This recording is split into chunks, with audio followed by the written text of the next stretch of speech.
Hello friends, today we're going to learn about how our words and actions are able to bring or take away favor from us. Eliezer will take you back to a time she did not behave so kindly but learned a big lesson from it.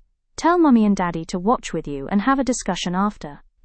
Are you ready? Sounds good.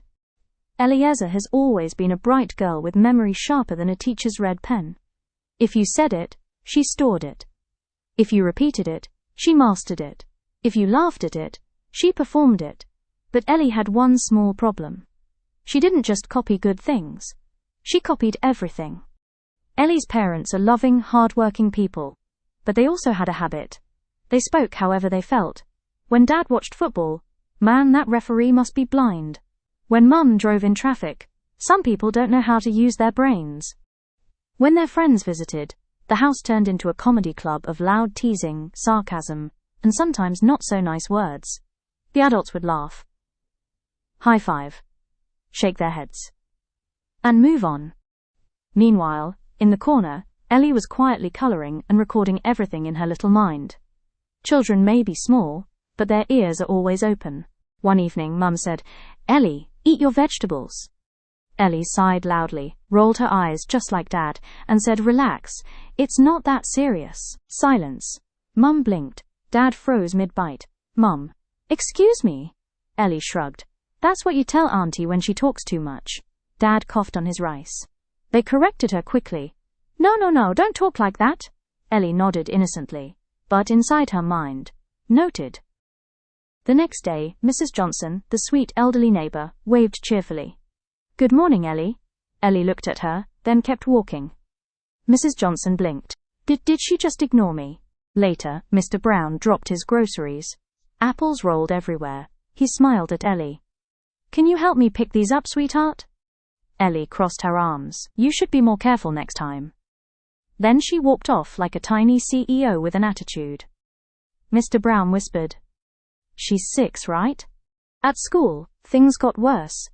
When a classmate asked to borrow a crayon, Ellie said, "Use your own. Don't you have parents?" When the teacher corrected her work, Ellie sighed dramatically. "Everybody makes mistakes, okay?" Soon, kids stopped sitting near her. Teachers became stricter with her. Even the crossing guard stopped giving her the extra smile. Ellie didn't understand. Why was everyone acting strange?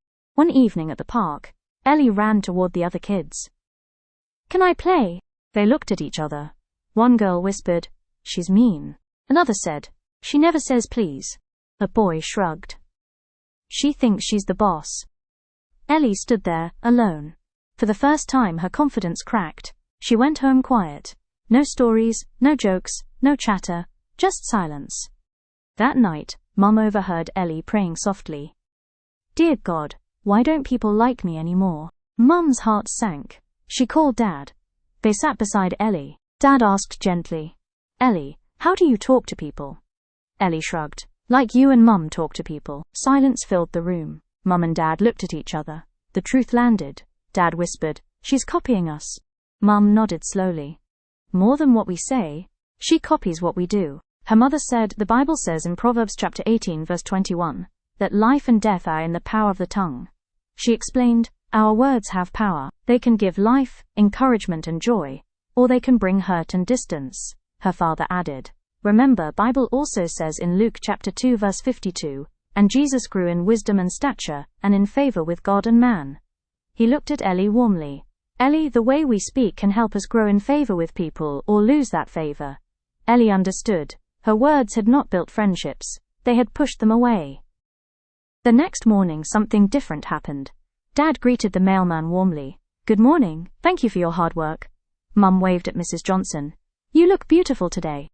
"At the grocery store, please." "Thank you. You go first. Have a blessed day." Ellie watched carefully.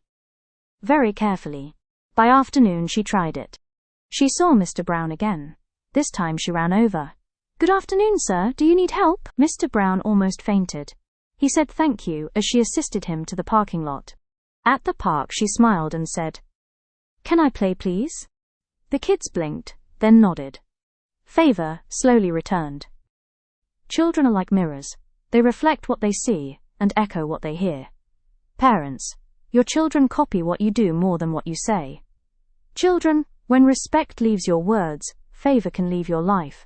But when kindness enters your mouth, favor follows your steps. So that's the story of how God helped me to regain favor and my parents to be better examples for me. Comment below the one lesson you learned from today's episode. Thank you for watching Adventures with Eliezer. Have a blessed day.